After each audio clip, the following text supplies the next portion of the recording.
कक्षा 10 हिंदी के अंतर्गत काव्यखंड में सूरदास का अंतिम पद आज हम लोग पढ़ने जा रहे हैं और आज यहीं से सूरदास जी के काव्यखंड का समापन हो जाएगा। बच्चों आइए देखिए।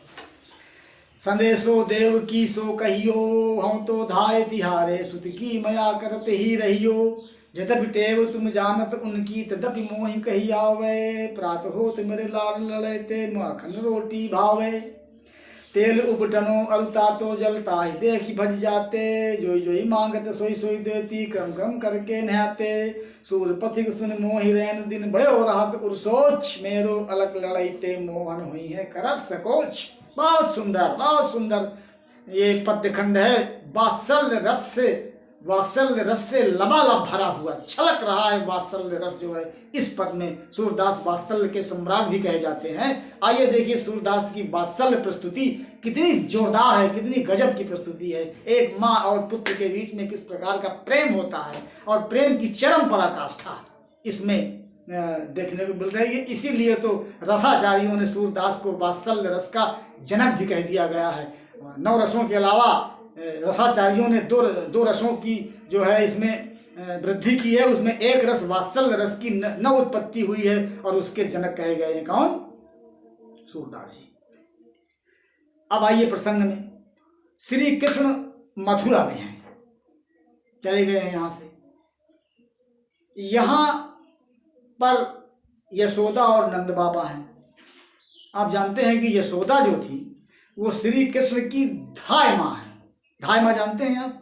धाय माँ उस माँ को कहते हैं जो जिसके गर्भ से बच्चा पैदा तो नहीं होता है, लेकिन उस बच्चे का पूरा पालन पोषण वो माँ करती है। उसको कहते हैं धाय माँ। आप लोग पढ़े हैं कक्षा 9 में राम कुमार वर्मा का एक एकांकी है दीपदान। दीपदान में कोई एक धाय माँ है। अगर आप सोच लीजिए कि कक्षा 9 में दीपदान एकांकी के अंतर्गत एक धाय माँ है, नाम मैं बताए दे रहा हूँ आपको। उसका नाम है पन्ना। और उसने किसका लालन पालन किया था? उदय सिंह का। उनकी धाय माँ थी। और भारतीय वीरांगनाओं के इतिहास में उसका नाम स्वर्ण अक्षरों में लिखा गया है। बलिदान की वेदी पर जिसने अपने स्वयं के पुत्र को सुला दिया उनकी रक्षा के लिए, वो धाय माँ थी। तो यशोदा ने पालन पोषण किया श्री कृष्ण का जब से पैदा होने के बाद से लेकर के अब तक। तो उनकी एक एक गतिविधि, एक एक आदत, एक एक टेक, एक एक जिद को वो सब जानती हैं। यद्यपि उनकी जो पैदा करने वाली जननी देवकी है, जहाँ इस समय वो गए हैं, वो अभी नहीं जानती हैं, क्योंकि पैदा होने के तुरंत बाद यशोदा के पास पहुँचा दिए गए थे। तो देवकी अभी बिल्कुल अपरिचित है अपने बालक के आदतों से। फिर तो यशोदा यहाँ से संदेश भिजवा रही है देवकी के पास। बच्चों समझ लीजिएगा, एक मुसाफिर है, कोई पथिक है, वो जा रहा है, उसको भेज रही हैं मुसाफिर के माध्यम से अपना संदेश देवकी के पास। कौन संदेश भेज रही है? यशोदा। यशोदा कौन है? धाय माँ है। किसकी? श्री कृष्ण की। देवकी कौन है? देवकी श्री कृष्ण की पैदा करने वाली, इनके गर्भ से ही जन्म हुआ था श्री कृष्ण का, वो इनकी असली माँ है। लेकिन पालन पोषण करने वाली माँ इनकी है यशोदा। और यशोदा जो है पथिक के माध्यम से, एक मुसाफिर के माध्यम से, एक संदेशवाहक के माध्यम से अपना संदेशा देवकी के पास पहुंचा रही। कहती हैं कि संदेशो देवकी सो कहियो, मेरा संदेशा देवकी सो माने से कहियो माने कह देना, मेरा संदेशा देवकी से कह देना। क्या भाई? हाँ तो धाय तिहारे सुत की। हाँ माने मैंने बताया था कि ब्रज भाषा में मैं को हम लोग मैं बोलते हैं, वहाँ हाँ बोलते हैं।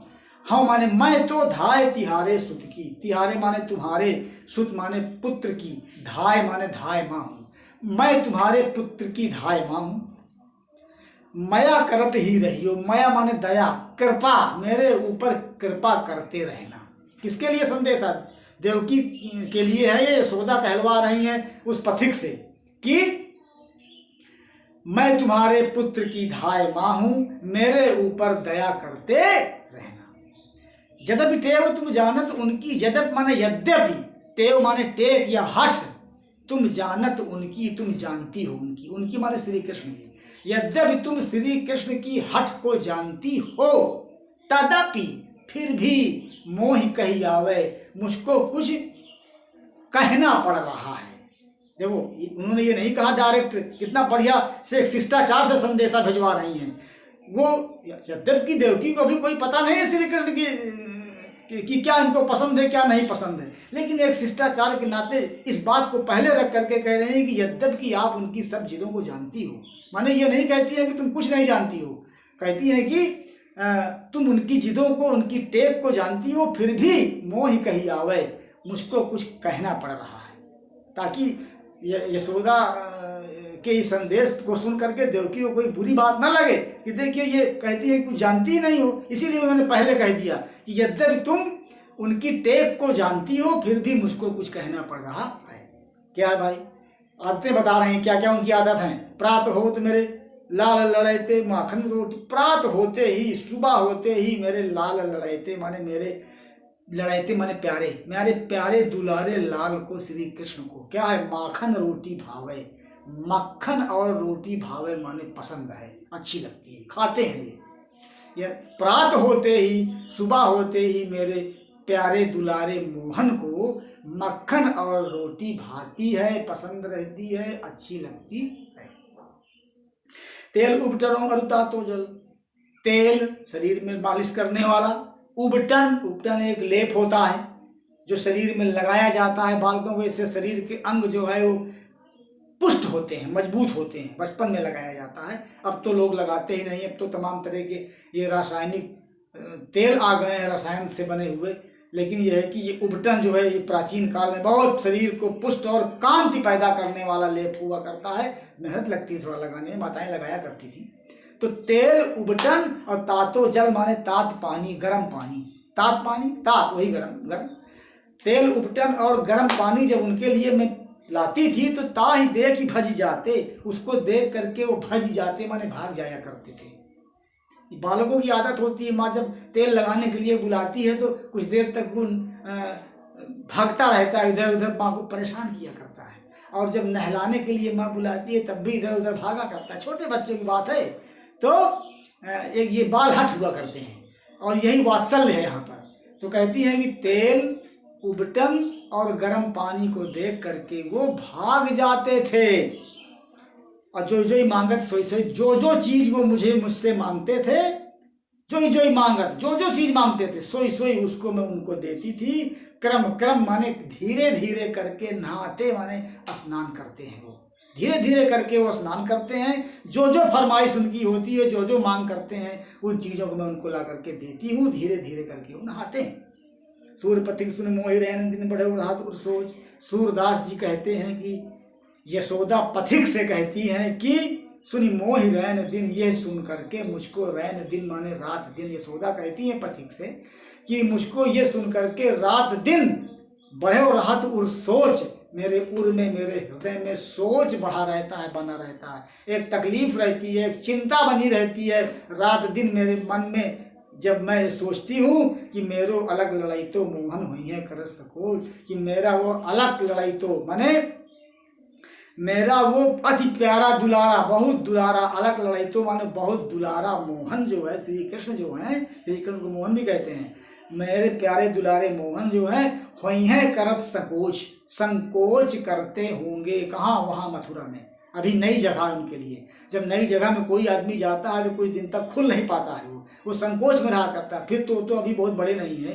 तो यशोदा को इसी बात के संग चिंता है, सोच बना हुआ है मन के अंदर कि ये वहाँ पर अपरिचित जगह में अभी गए हुए हैं, क्योंकि जन्म के बाद से लेकर के अब तक ये यहाँ रहे हैं ब्रज में, और अब ये मथुरा गए हैं, जिनके लिए अपरिचित जगह है, और वहाँ पर ये हर चीज़ों में, खाने में, पीने में, नहाने में, सब में संकोच करते होंगे। तो इस बात से यशोदा को बड़ी चिंता है, इसीलिए इन बातों की जानकारी, इन बातों के विषय में, उनकी आदतों के विषय में ये देवकी के पास पथिक भेज करके संदेशा भिजवा रही हैं। ये एक माँ की ममता है, उमड़ रही है अंदर से, अपने पुत्र की हितेच्छा, अपने पुत्र के प्रति मंगल कामना करने वाली माँ जो है, वो एक एक कदम पर, एक एक पद पर चाहती है कि मेरे पुत्र को कहीं कोई नुकसान ना हो, कहीं कोई तकलीफ ना हो, कहीं भूखा ना रह जाए, कहीं प्यासा ना रह जाए, कहीं तेल तो न लगने पाए, या उसके पसंद की कोई चीज़ हो सकता है वहाँ न मिल पाए, तो वो सब बताए दे रही हैं कि इनको ये पसंद है, ये पसंद है, ये करते हैं, ताकि यशोदा को ये काम करने में कोई दिक्कत ना हो और इनके ये सब काम होते चले जाएं। बच्चों अब इसमें देखो इसमें अनुप्रास अलंकार है, और यहाँ पर जोई जोई, सोई सोई, क्रम क्रम है, इनमें सब में जानते हो पुनरुक्ति प्रकाश अलंकार है, पुनरुक्ति प्रकाश अलंकार है, और जगह पर अनुप्रास है। और इसके अलावा भाषा हुई ब्रज भाषा है। रस जो है मैंने पहले बता दिया कि वात्सल्य रस है। छंद जो है गेय पद है। अलंकार बता ही दिया मैंने। शब्द शक्ति जो है वो लक्षणा है। शैली जो है वो मुक्तक है। तो आप लोग इसको पढ़ लीजिए। अब हम इसके बाद अगले वीडियो में आगे चलेंगे, तब तक के लिए आप लोग तैयारी कीजिए।